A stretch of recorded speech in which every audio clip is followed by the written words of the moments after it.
பூசல நாயனார் சுமார் 2000 ஆண்டுகள் பின்னால் போனார்.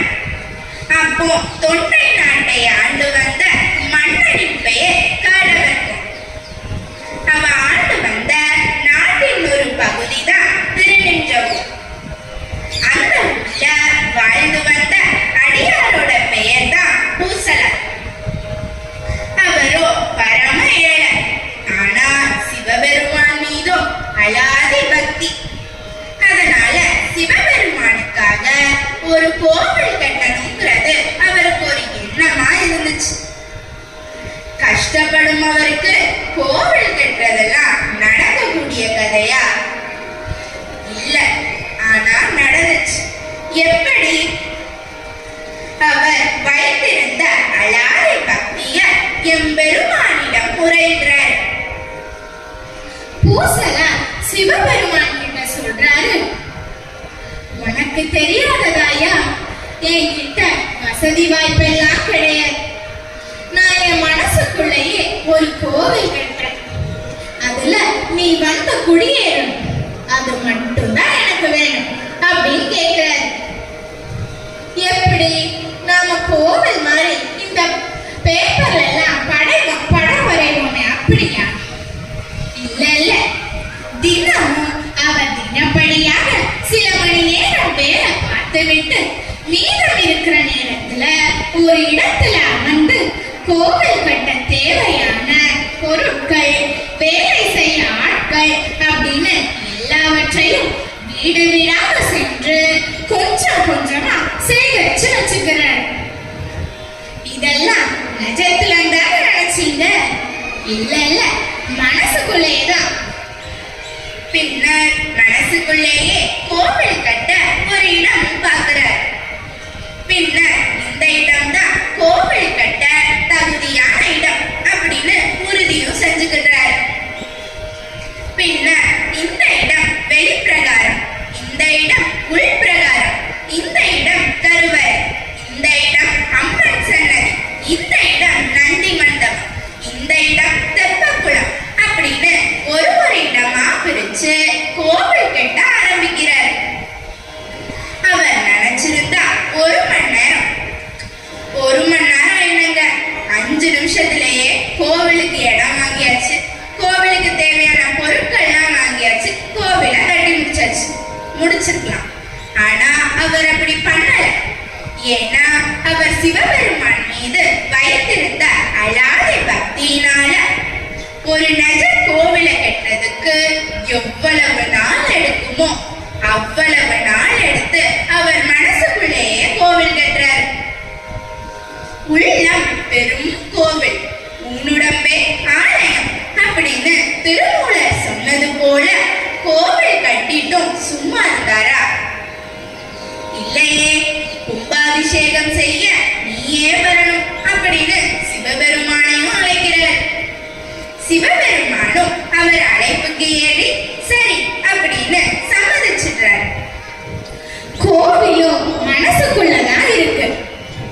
ஆனா அதற்கு கும்பாபிஷேகம் நடத்த சிவபெருமானையே அழைக்கிறாருன்னா அவருடைய பக்தி எவ்வளவு தீவிரமானதா இருந்திருக்கும் பாருங்க. சிவபெருமான் கும்பாபிஷேகத்திற்கும் அங்க தான் வந்து குடியேறுவதற்கும் எதற்காக சம்மதிக்கிறாரு தெரியுமா? அடியார் பூசலாரினுடைய பக்தியின் தன்மையை உலகுக்கு தெரிவிப்பதற்காக தான். சரி, இது ஒரு புறம் இருக்க, அங்க பூசலார் மனசுக்குள்ள கட்டிட்டு இருக்கார்ல கோவில். எப்படி? கலை நயத்தோட பிரம்மாண்டமா கட்டிட்டு இருக்காருல்ல, அதே போல இங்க தொண்டை நாட்டு மன்னன் நிஜத்திலேயே கலைநயத்தோட பிரம்மாண்டமா கட்டிட்டு இருக்காரு. அவர் கட்டிய கோவிலுக்கு குடமுழுக்கு நடத்துறதுக்கு நாள் குறிக்கிறார்.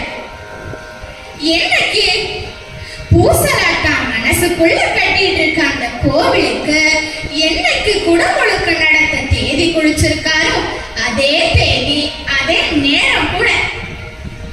அன்று இரவு மன்னர் கனவுல சென்று சிவபெருமான் சொல்றார், மன்னா, நீ கட்டிய கோவிலின் குடமுழுக்கு நடத்த எதற்காக சுவாமி அப்படி கேக்குறாரு. அதற்கு சுவாமி, திருநின்றவூர் அப்படிங்கிற இடத்துல என்னோட அடிய அவரோட அன்பினால மிகவும் அழகான கோவிலை கட்டி அதுல நீ வைத்திருக்கும் அன்றைய தினத்துலதான் அவரும் கும்பாபிஷேகம் செய்ய இருக்கிறார். நானும் அவர் கோவிலுக்கு வருவதாக வாக்கு கொடுத்துட்டேன். அதனால நீ செய்யும் குடமுழுக்கு தேதிய மாற்றிவை அப்படின்னு சொல்லிட்டு மறந்துடுறார். சிவபெருமானும் உலகமெங்கும் நிறைஞ்சவர்.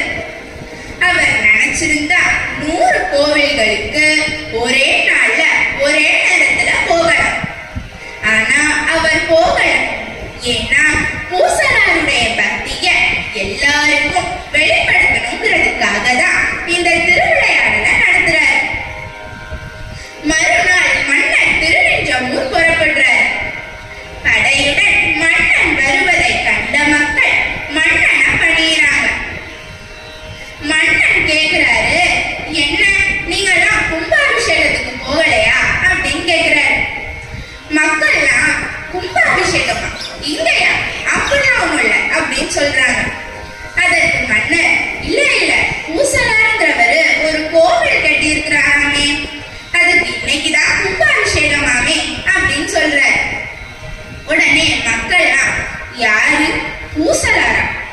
அதோ அங்க ஒரு இடிச்ச மண்டபம் தெரியுதா, அங்க உட்கார்ந்தே தூங்குவார். சில நேரம் பித்தரை போல புலம்புவார். அவராவது கோவில் கட்டுவதாவது, அவர் ஒரு செங்கல் வாங்கி கூட நாங்கெல்லாம் பார்த்ததில்ல அப்படின்னு மக்கள்லாம் சொல்றாங்க. ஆனா மன்னனோ, இல்ல சிவபெருமானே என் கனவுல வந்து நான் உன்னுடைய கோவிலுக்கு வர முடியாது, நான் பூசலார் கட்டிய கோவிலுக்கு போறேன் அப்படின்னு வாக்கு கொடுத்திருக்கேன்னு சொல்லியிருக்கிறார். ஆனால் மன்னரும் பூசலார் இருக்கும் இடம் சென்று அவரை சந்திக்கிறார். அவரும் மன்னரை பணிகிறார். அதற்கு மன்னர், என்ன பூசலாரே கோவில் கட்டியிருக்கீங்களாமே, அதுக்கு குடமுழுக்கும் நடத்த போறீங்களாமே அப்படின்னு கேட்க பூசலார் சொல்றாரு, மன்னா, சிவபெருமானுக்கு ஒரு ஆலயம் அமைக்கணும், அதுல என் பெருமான பிரதிஷ்டை செய்யணும் அப்படிங்கிறது என்னுடைய நீண்ட நாள் ஆசை. ஆனா அதற்கான வசதி வாய்ப்பெல்லாம் என்கிட்ட கிடையாது. அதனால என் மனசுக்குள்ளேயே கோவில் கட்டி வச்சிருக்கேன். அதற்கு கும்பாபிஷேகம் நடத்த சிவபெருமானையும் அழைச்சேன். தவறு இருந்தா மன்னியுங்கள் மன்னா அப்படிங்கிறாரு பூசலார். அதற்கு மன்னர் சொல்றாரு, தவறு ஒன்றும் இல்லை ஐயா, சிவபெருமானே என் கனவில் வந்து நீ கட்டிய கோவில் குடமுழுக்குக்கு வர முடியாது, நான் பூசலார் கட்டிய கோவிலுக்கு செல்ல வேண்டி வாக்கு கொடுத்துட்டேன் அப்படின்னு சொன்னார் அப்படிங்கிறாரு மன்னர். அதனாலதான் உங்களையும் நீங்க கட்டிய கோவிலையும் காணவே தான் இங்க வந்தேன் அப்படின்னு மன்னர் சொன்னதை கேட்டவுடன் பூசலார் கண்கள்ல கண்ணீர் பெருக்கெடுத்து நிற்கிறார். அதை பார்த்த மன்னன் கண்கள்லையும் கண்ணீர் பெருக்கெடுக்குது. பூசலார் சொல்றாரு, நானும் பரம ஏழை, எனக்காக இறங்கி வந்து என்னையும் பெருமைப்படுத்திய என்னுடைய சிவபெருமானின் கருணைய நான் என்னன்னு சொல்லுவேன். இதுதான் அன்பே சிவம் என்னும் சொல்லுக்கு பொருள் போல அப்படின்னு தோணுதில்ல. ஏழை பங்காளன் இறைவன் அப்படிங்கிறதெல்லாம் உண்மைதான். அப்படிங்கிறது இப்படிப்பட்ட அடியார்களின் கதைகளை படிக்கும் போதோ அல்லது ஒருவர் சொல்லி கேட்கும் போதோதான் நமக்கே தெரிய வருது. உடலெல்லாம் சிலிர்க்கிறது அல்லவா? திருச்சிற்றம்பலம்.